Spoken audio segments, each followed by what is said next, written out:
بسم اللہ الرحمن الرحیم۔ السلام علیکم ورحمۃ اللہ وبرکاتہ۔ جزا اللہ عنا محمد ما هو اہلہ۔ مکس ٹی وی چینل دیکھنے والے میرے دوستوں اور ناظرین، اللہ رب العالمین آپ پر اپنی رحمت کرے، اپنا فضل و کرم رکھے۔ آج کا میرا تھمبنیل ہے امام مہدی کے خلاف ممکنہ ابلیسی سازشیں۔ اس کو ڈسکس کرنے سے پہلے میری آپ سے گزارش ہے، اگر آپ نے میرے چینل کو سبسکرائب نہیں کیا تو سبسکرائب کر لیں اور گھنٹی کے نشان کو لازمی دبا دیں۔ بھائیو، بہت سی کتابوں سے میں چھان کر یہ تجزیے اور قرآن و حدیث کی تشریح جو ہے یہ لے کے آتا ہوں، احادیث آپ کے سامنے پیش کرتا ہوں، اور یہ اللہ رب العالمین سے دعا ہے اللہ رب العالمین میرے اور آپ کے بھی ایمان کی اللہ تعالیٰ حفاظت فرمائے۔ اور فتنوں کا زمانہ ہے، بڑے خطرناک حالات آ رہے ہیں، تو بھائیو میری ویڈیو کو لازمی آپ دیکھا کریں، اگر ہو سکے تو اس کو آگے شیئر کر دیا کریں۔ یہ آگے حضرت مہدی کے خلاف ممکنہ ابلیسی سازشیں۔ یہ ابلیس کا پرانا طریقہ کار ہے کہ وہ حق کو مشتبہ بنانے کے لیے اپنے پیدا کیے ایجنٹوں کو حق کے دعوے کے ساتھ میدان میں اتارتا ہے۔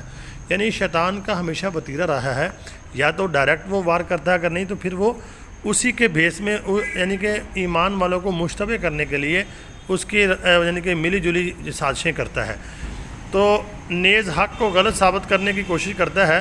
ابلیس کی انتہائی کوشش ہوگی وہ حضرت امام مہدی کی آمد سے پہلے چند نقلی مہدی کھڑے کرے تاکہ کچھ اس کے ساتھ جا کر حق سے دور ہو جائے۔ یعنی کہ نقلی مہدی کھڑی، دیکھو کوئی بھی بندہ غلط ہو یا صحیح ہو، اس کے پیروکار تو لازمی بن جاتے ہیں۔ جب اصلی مہدی آئیں تو لوگ خود بخود تذبذب کا شکار ہو جائیں، لوگ یہ کنفیوژن میں پڑ جائیں کہ یار یہ اصلی مہدی کون ہے اور نقلی کون ہے، پتہ نہیں یہ بھی اصلی ہے یا نہیں۔ گمراہ کرنے والے قائدین کی حدیث آپ نے اس چیز کی طرف اشارہ فرمایا۔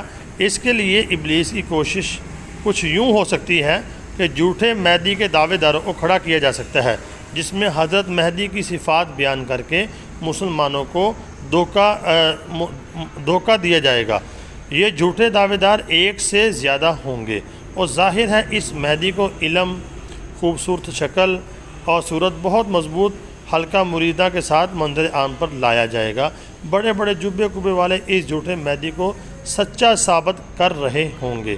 آپ بات سمجھ گئے ہوں گے، حضرت مہدی کے مقابلے میں ان کو یعنی کہ ڈی گریڈ کرنے کے لیے بڑی کوششیں کی جائیں گی۔ اور دوسرا طریقہ ابلیسی قوتوں کی جانب سے یہ ہو سکتا ہے، وہ اصل مہدی کے انتظار میں ہوں گے اور ان کو اپنے ایجنٹوں اور پروپیگنڈے کے ذریعے جھوٹا نعوذ باللہ ثابت کرنے کی کوشش کریں گے۔ اس کے لیے وہ ہر مکتبہ فکر کے اہل رائے حضرات کی خدمات حاصل کرنا چاہیں گے، جیسا کہ اس دور میں بھی ہم دیکھتے ہیں۔ اس بات کو شاید اس طرح نہ سمجھا جا سکے، ایک مثال سے بات سمجھ میں آ سکتی ہے۔ جب کوئی شخصیت موجود ہوتی ہے تو اس کے حامی بھی ہوتے ہیں اور مخالفین بھی۔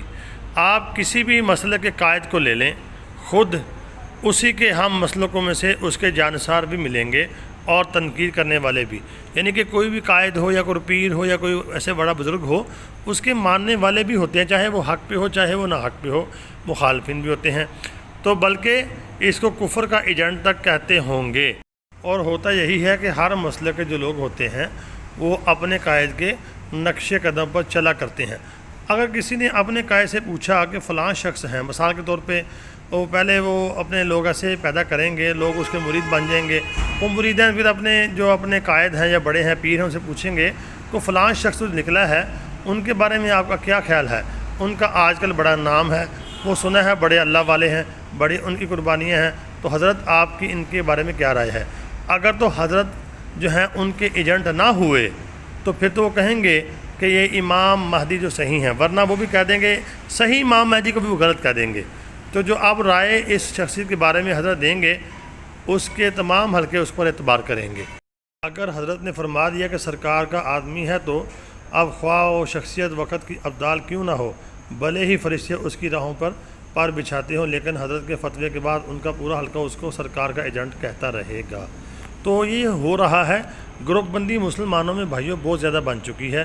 ہر ایک نے تو اس نے کیا کرنا ہے، بڑے بڑے قائدین، بڑے بڑے پیر، بڑے بڑے علماء کو وہ خریدیں گے اور خرید کے جناب حضرت مہدی کے خلاف اس کو استعمال کریں گے۔ تو بھائیوں بڑے خطرناک حالات جو ہیں امام مہدی کے لیے پیدا کرنے کی کوشش کی جائے گی، کیونکہ میں نے آپ کے سامنے ایک حدیث بیان کی تھی پچھلی جو ویڈیو میں نے بنائی تھی کہ امام مہدی کو صرف 313 لوگ ہی ان کے ہاتھ پہ بیعت کریں گے، تو اس کے تناظر میں یہ ہوگا امام مہدی کے خلاف بہت سی سازشیں ہوں گی، روڑے اٹکائے جائیں گے، ایسے نہیں ان کا ظہور ہونے دیا جائے گا۔ تو اللہ رب العالمین سے دعا، اللہ رب العالمین میرا آپ کا حامی ناصر ہو۔ السلام علیکم ورحمۃ اللہ وبرکاتہ۔